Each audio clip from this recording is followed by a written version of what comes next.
two parties, different scenarios, because the boys, if the police would have came, I hope they would have just followed the commands, what have you, who knows.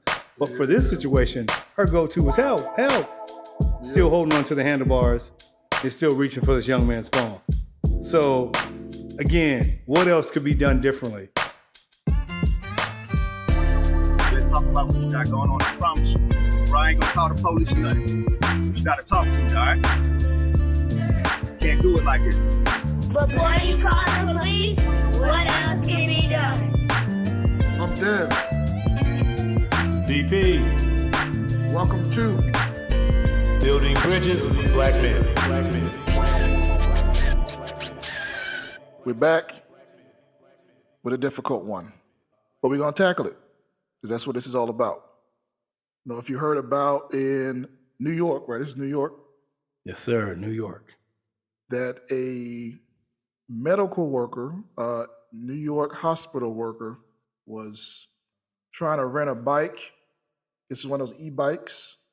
Mm-hmm. And she got into a conflict with the black teenage boy, which is blown up around the internet. A lot of money's been raised through GoFundMes.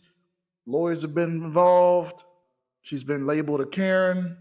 But we're going to try to tackle this. So we're coming out of the Independent as an article from a unique side, which is not just from the lady side, but also from the boy involved and his mother. Yes. So you want to kick this off on the Independent, try to at least give people a sense on what this is about, and then we'll get deeper into how we think maybe this could have been handled maybe differently or maybe not. This is a difficult one, guys. It is.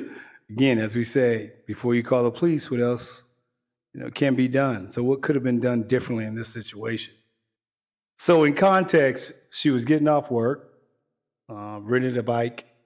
Appears to be some discrepancy as far as who actually should take ownership of the bike.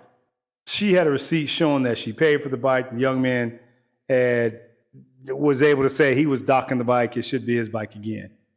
And that's when it goes viral, where she is yelling for help. Yeah. And she goes to the tears. And the police didn't come at this situation. No. But there were some of her coworkers that came to try to help support her. Right. But in the video, if you've seen the video, you can look it up. It's probably everywhere: Twitter, Instagram, and TikTok. So she's yelling help. She's like, help. Right. And like I said, she didn't start crying or making crying noises. Right. I don't know if there was any tears there, but that's another part of it. Right. And the 17-year-old young man in question, his friends were present as well. And clearly there seems to be a discrepancy as far as who should really take ownership of the bike via it being checked out. Again, I don't know whether it was docked, and some accounts say she had a receipt showing that she checked out, and I don't know if he docked it back and the bike he was trying to take ownership of it. Because again, quickly, when you redock, the only reason you continue to redock the bike because the fees continue to go higher the longer you stay on the bike? Yeah, so my understanding is the way that this particular company e-bike worked is if you check it out, you keep riding it, and you want to, I think, just keep renewing it while you're riding it out, your fee will continue increasing. Got it. So one of the things that the boy said, as well as they confirmed it, that he was repeatedly redocking it throughout the day and then rechecking it out so that it would just be the regular fee. Got it. And apparently from his side, that's what he said he was doing. If we look at, I guess, objectively, maybe what have happened, because I'm not completely a tech world, but I'm a tech enthusiast. Maybe what happened was a glitch or just some timing issue. He maybe docked it to try to check it out. At the same time he was doing that, she may have been trying to check it out. And apparently, I guess from one article, her account actually rented it out while he had his hands on it still. Yeah. Yes. So it's like, technically she checked it out because in the system it may have said that, but he was about to recheck it out too. Right. Right. But like we're saying, even if she was in the right later on, what maybe could have been done at the time, Right. Right. other than immediately going to help, as if, her life was in danger. Or Right.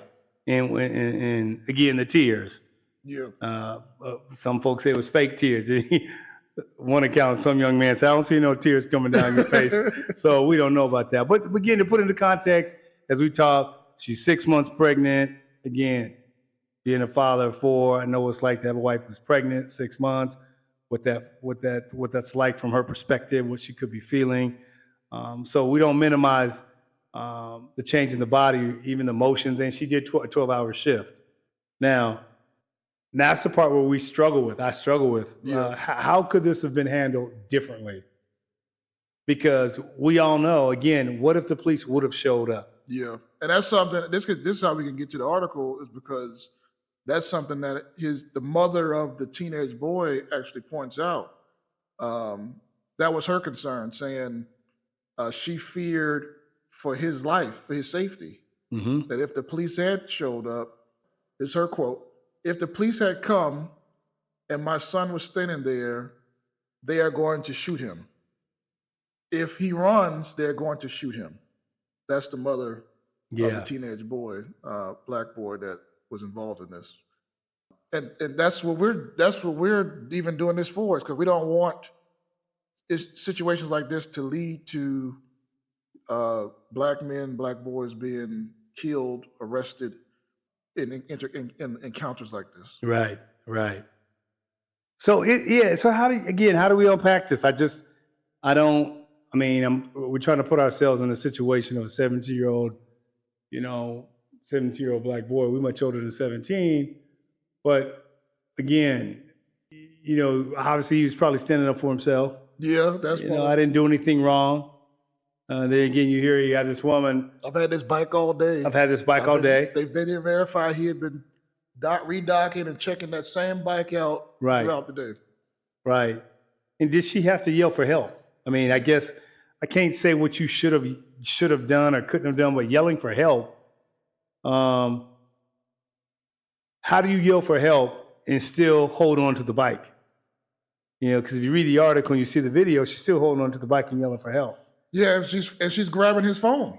Right. She's grabbing his phone, holding to that bike, and saying help, help, help, numerous times. Yeah. So usually when you yell for help, I'm always envisioning, if I'm yelling for help, I'm running away from a situation. I'm removing myself from a threat or what have you. But could it have been a situation where the same scenario, she pulls out a receipt confirming that, hey, I do have ownership of the bike. Here's my receipt to prove it. Then the young man could have said, okay. And he gives ownership of the bike to her. Yeah, I don't think, based on the video and based on the article we read, we never encountered anything about her showing him exactly, like, hey, look at my phone. Right. On my app, this bike currently is being ran on my account. Yeah, no questions were asked. Yeah. It was just get off.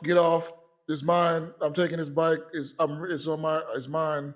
It wasn't to try to diffuse it in that way. It was more just, you're in the wrong, get off me. Yeah. Yeah. I'm pregnant. Right. I think she said a statement like, you're endangering my fetus. Right. And then the article, articles have talked about a coworker was present. Yeah. So I don't know what, be interesting to see their version of the story, what they saw, the interaction. Oh, yeah. But, we know she was suspended from her job. So for whatever reason, I don't know why, maybe based on the videos, maybe based on, her yelling for help, and maybe them looking at it from a standpoint, were you really in danger? Again, I'm not minimizing that. We're not minimizing that at all. Yeah. It's just what could be done differently. Could it have been she just simply says, you know what? The young man would have said, no, I'm not. I've been redocking this bike. along every docking course along the way, because I think he said he had to get back home, which was in wherever back home was at, somewhere maybe he lived in a different part of New York. So could it have been simply like, I'm not going to get off this bike, got to get another one.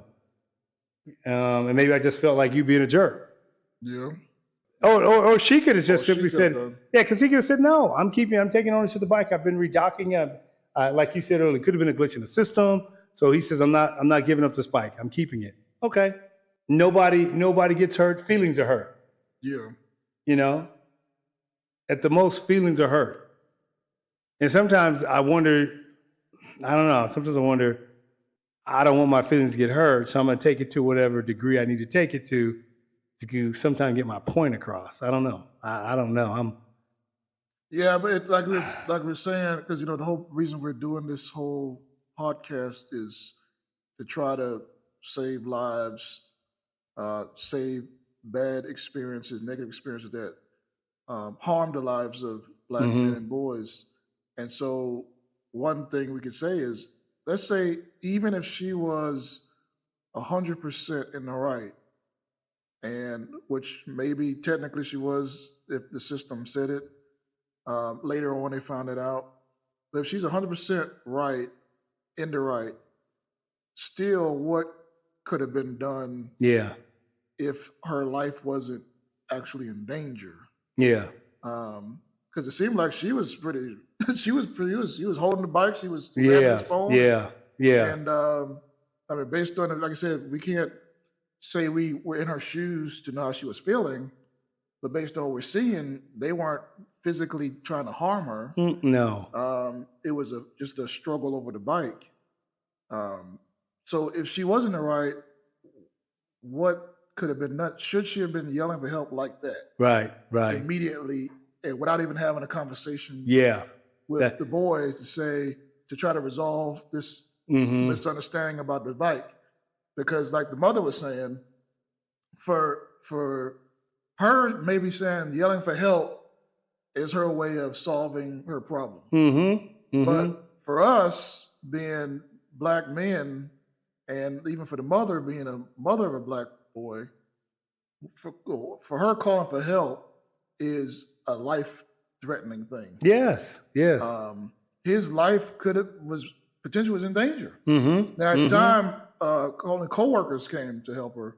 But what if 2 police ran up, and then a cop car, and then the motorcycles, and then the bike, the Segway cops come, and now it's 10 police putting them to the ground. Yeah, and not only putting just this young 17-year-old on the ground, but his 4 friends who are standing around. It's a gang. Yeah, everybody's going. It's a gang of thugs. Yeah, everybody's going down to the ground.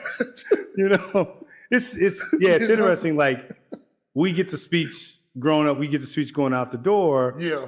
Keep your hand at 10 and 2, straight ahead. Don't reach for anything. We get that speech. I'm wondering, did she get the speech, or she's been told in her circle, what have you, just yell for help. Oh, okay. So we each are getting lessons to get what we want for safety. Yeah. If that makes any sense. We're trying to stay safe when we encounter the police by doing what our parents have told us to do. They're trying to be safe by either their circles of friends saying, well, just yell for help. Yeah, when you feel in danger, you feel in danger, just yell for help. Yeah.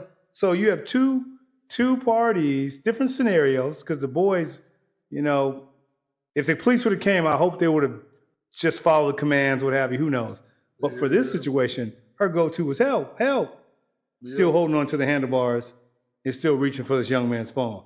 So again, what else could be done differently? But that is good. You're saying, because even part of our title is building bridges. Building bridges, yeah. That maybe her circle told her, if you feel like we tell our kids, stranger danger, right? That's right. So her circle might say, you as a woman feeling danger, yell for help. We're giving the other talk about how to stay safe and not be harmed by authorities. Yeah. Misunderstood by authorities, which can lead to harm. That's 2 different views on what to do in that situation. Right. Because like you said, this situation, maybe the boy didn't want to hurt her. Right. And I'm sure earlier that day, if she's a nurse, she's in the profession of helping. Right. So maybe she didn't want to hurt him per se. She maybe didn't say, I want somebody to come and kill him. Right. But the two sides are meeting and they're not building that bridge together to say, okay, I know you feel like you need to get this resolved by saying help. But then she's saying, maybe I shouldn't because I know your life might be in danger. So let's come together and see how to solve this problem. Right. Without you being hurt or me being called a Karen. Right. Yeah, that's exactly it. And, again, having been 17-year-old now at the ages that we are, we could have handled that situation totally different. I believe at our ages we would have. Yeah. If it happened to us today, we're going to... Yeah, we'll handle the situation totally different. Yeah. But again, the expectation you think maybe with age comes wisdom, regardless of, for me, I'm thinking regardless of gender. Yeah. And it should be, you would think regardless of skin color as well. Yeah. If you're an older white woman, you encounter a 16 to 17-year-old group of kids, 7:24 in the evening. You can see in the video, see people walking by. So it's not pitch black. It's not midnight. Yeah. How do we resolve this differently? I mean, I don't know. I mean, there's no referee walking by, but how do we just handle the situation differently? But like I said, before you call the police, what else can be done? Yeah, even if it's like 2 seconds. 2 seconds. Can something be done in those 2 seconds before we call the police? Right. I mean, if we find out it can't be, then okay, that's fine. Get the police involved. Right. But can there be something done before that? Because they have the authority to use lethal weapons. Right. And again, we know we're not naive. No one who listens to this podcast is naive to think that we do not know the outcome when it comes to Black boys or Black men's encounter with police officers. We know the outcome of that. It's not favorable. So we don't want them to get to that point. Yeah. We don't even want them to have to show up. And sometimes sometimes we just don't have the answer. Sometimes you just go, I don't know how to handle this situation. Yeah. It's interesting to get some feedback from the listening audience, like how you would handle it, what you think. Again, we're not looking for you who's right or wrong. Just wondering, how would you have handled a situation from both sides? From both sides. Yeah, that's good. Mm-hmm. But yeah, this is not a easy cut and dry. But so is she wrong? Is he wrong? It's hard. Yeah. But like I said, our thing ain't about trying to figure out who's right and wrong in the situation about a bike. Right. It's about those young boys' lives we're concerned about. Right. And what can be done to prevent them from having to face law enforcement immediately. Right. Yeah. It's interesting. I'm just thinking again. What if he says, "Hey, you can have ownership of the bike." The other three, I think it was 4 of them total. Him plus the other 3, 4 total. They all dock their bikes and take the subway and go back home. Yeah. Or she said, "You know what? Forget it. Screw you guys or whatever. I'm just gonna take a cab and go home." Yeah. I mean. The end goal is to get home. The end goal is to get home safely. And sometimes I'm gonna have to spend some extra dollars to maybe take a cab where I may want to ride this bike home. Yeah. But at the end of the day, this could have been resolved differently than the way it's turned out. Her being labeled a Karen, and this young man's mom saying that he's even facing consequences and threats. Like, nobody wants that. Oh, wow. I just want to be 17. Yeah. And she got a GoFundMe account of over $100,000. Man. I mean, so sometimes GoFundMe accounts shows you where the line is sometimes drawn in the sand. Think about it just for a moment. Like, regardless of what you may feel, whether she's right, wrong, or indifferent, somebody's already garnered over $100,000 for her to prepare for if this goes to court for legal fees. So. Well, before you call the police. What else can be done? What else can be done? Yeah. In this situation, we don't clearly know. Yeah, we really don't know. This one's a difficult one. Yeah.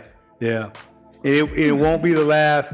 It won't be the last story like this. I hope if I had to choose an outcome, if it always ends like this, I'll take this versus another situation like this where, you know, a young black man, like boy, shot and killed or arrested. Yeah.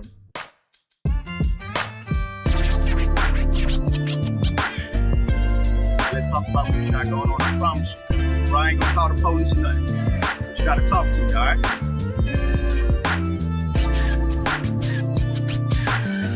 Can't do it like this. Let's just talk, bro. Before you call the police, what else can be done? Can't do it like this. Let's just talk, bro.